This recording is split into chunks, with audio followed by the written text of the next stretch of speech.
Good afternoon and thanks for joining us. I'm Judy Simpson. Today on the program we begin with the best of the best in Vermont 4-H. In May, more than 200 of Vermont's most outstanding and talented 4-H'ers gathered in Barre for the annual 4-H State Day. As Rebecca Gollin shows us, the young people excelled in a wide range of areas. It's a day of teaching, sharing, and performing in Barre as 4-H members from around the state come together to present the projects they've been working on. I did an illustrated talk today. Yeah, tell me about that. Well, I did it on sugaring. We did a demonstration about grooming skills, and we showed people how to properly groom their horse. We are at 4-H State Day, which is a capstone experience for Vermont 4-H. It's a day where people come from all over the state to present many of their 4-H projects, things that don't always involve a lot of the larger animals that may not be happening at a show ring or a fair. So we're at a day, it's a lot of communications exhibits, a lot of visual presentations, and then the youth that are here have been selected from a county or regional level. They're presenting at a state level, and then in certain categories we're selecting participants to represent Vermont down at the Big E in Springfield, Massachusetts this summer. There are informational posters and photography on display, along with public speaking and a wide variety of stage presentations. Some clubs present action exhibits, where members learn a new skill in order to teach it to others. Today I was part of one of our action exhibits, which we did making bath fizzies, because we wanted to learn how to make them, because they're actually really expensive when you buy them in the store. I asked them what they wanted to do. We tried to come up with ideas, and I threw that out, and they all thought it was a great idea. Matt Crossman is a 4-H volunteer from Rutland County and a former 4-H member himself. He sees his club gaining teamwork and life skills, especially when they present their project to others. They can be scented or they don't have to be in oil. What does that do for their confidence? I think it boosted a lot, being able to do that, talk to people, memorize directions and how to put things together. For some participants, State Day is the chance to try something new.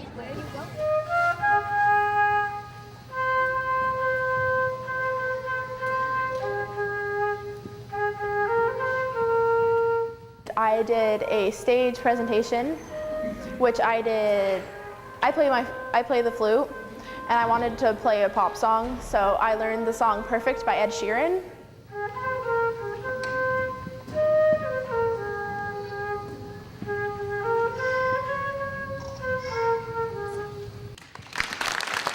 It's a safe space. It's an opportunity for kids who might be a little uncomfortable doing a visual presentation, getting up in front of an audience, even if it's a room full of 3 or 4 other people, and presenting themselves. So our youth can practice their composure, practice giving presentations and speeches, and really just sharing the love of what they're doing in 4-H with a broader audience. While this day might give them a larger audience, these kids are no strangers to practicing. We went over to each other's houses and we practiced, and sometimes we would stay in from recess and do it in front of our teacher. My goal is to continue learning sign language about the deaf culture and have sign language be my second language. You watch me read it till I can't read. You have to practice a lot, because it takes a lot to be able to do it in front of people, because I have slight stage fright. I shake really, really bad. And so you have to practice a lot. I've been doing stage presentations for 5 years, because it started as something that I wanted to do, and then it was like, hey, you get to do something bigger than just play for a few people. You play for a lot of people, and then people notice you, and then they're like, hey, you did a really good job. And when you're just playing for a few people, it's like, okay. But when you're playing for a lot of people and people come up to you and they're like, yeah, you did really good, it's a really nice feeling. The demonstrations and illustrated talks give the 4-Hers a chance to learn about a new topic and share that information in a variety of ways. I had a tabletop, and that's just all of your props and stuff that you have to show. If you're just doing a public speaking, then you have note cards and you talk about it. Illustrated talk, you have all the stuff behind you, and then you demonstrate stuff. What do you guys think you learned doing all of this? I learned what the use of like some other brushes could be for like, because I thought the currycomb could be like for the face too, but it can't. We learned much more about like what you would use the tools for, and I kind of learned like what it was like being here. Well, yeah, and what was it like? I mean, there's a lot going on here. It was nerve-wracking, but we did it. I think we're both glad that we didn't have to do it in front of a bunch of people and just like the judges and a couple of parents. It does help you with your public speaking skills to speak in front of an audience. So definitely if you're having to do a presentation in front of the class, that really helps me. Along with the skills they're gaining, it's a chance to get together with clubs from around the state and meet new people. You meet a lot of people that like you wouldn't meet because you come to like state day and there's a lot of people because it's not just your county. And when you meet the other people, you get friends. Like the first year I came to state day, I met a girl from Middlebury. We've been best friends since. Like, she's my best friend. Learning, sharing, and making new friends through 4-H. The participants here are ready for their next challenge. I like that there's like whatever you want to do, it's in 4-H. They make it seem easier to like go to shows and more comfortable. And I like that. They prepare us better. Celebrating Vermont youth and their hard work at 4-H State Day. In Barrie, I'm Rebecca Gollin with Across the Fence. Our congratulations to all the 4-Hers at the 2018 State Day. The top youngsters from State Day will be selected to participate in the Eastern States Exposition, which takes place in September. Well, every year UVM Extension offers hundreds of educational programs across the state. Many of those programs bring experts from all over the world to Vermont. Keith Silva tells us about one visiting expert who answers the question, where's the beef? Why does grass-fed beef tend to have richer flavors than feedlot beef? When Jim Garish speaks, farmers and even the cows pay attention. To create the best animal possible, we need the best pasture.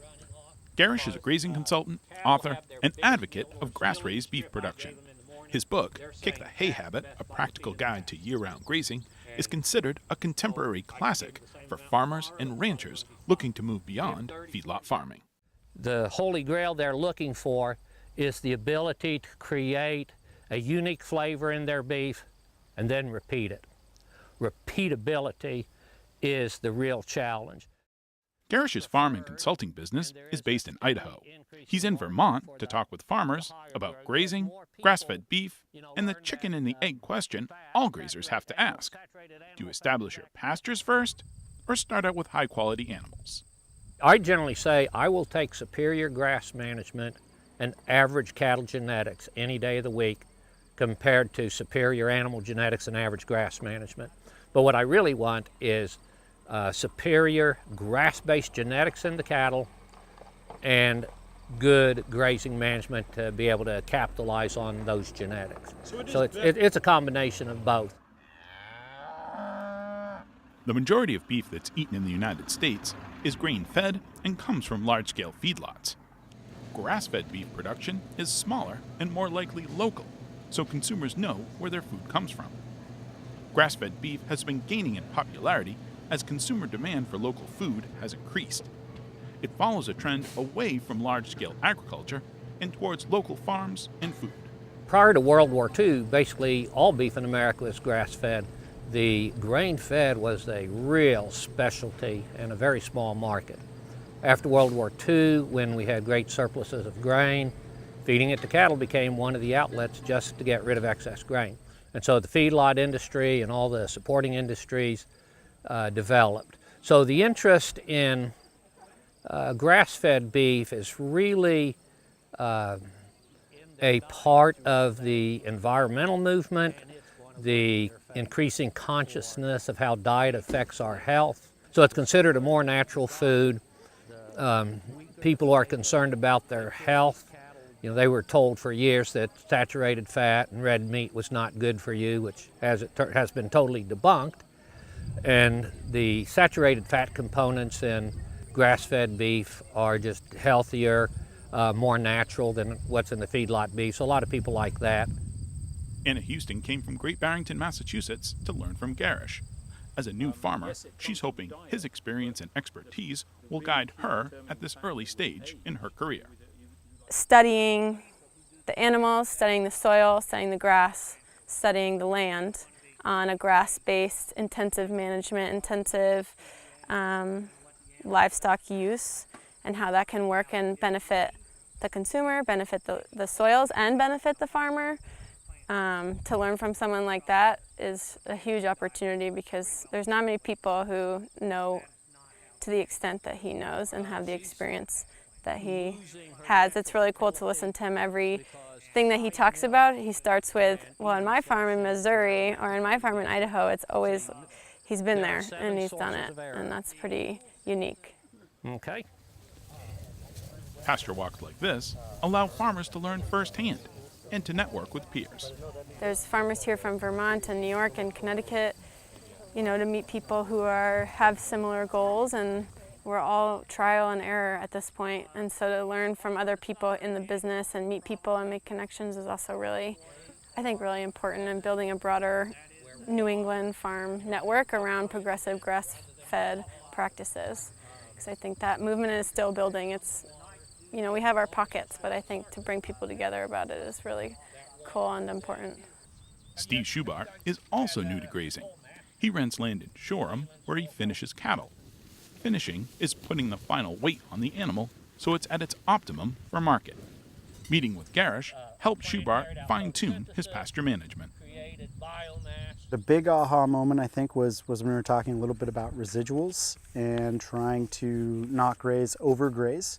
And trying to look down at the ground and see that layer of mulch that is basically being trampled down, grass that's not being eaten, and learning more about the benefits of that layer of mulch.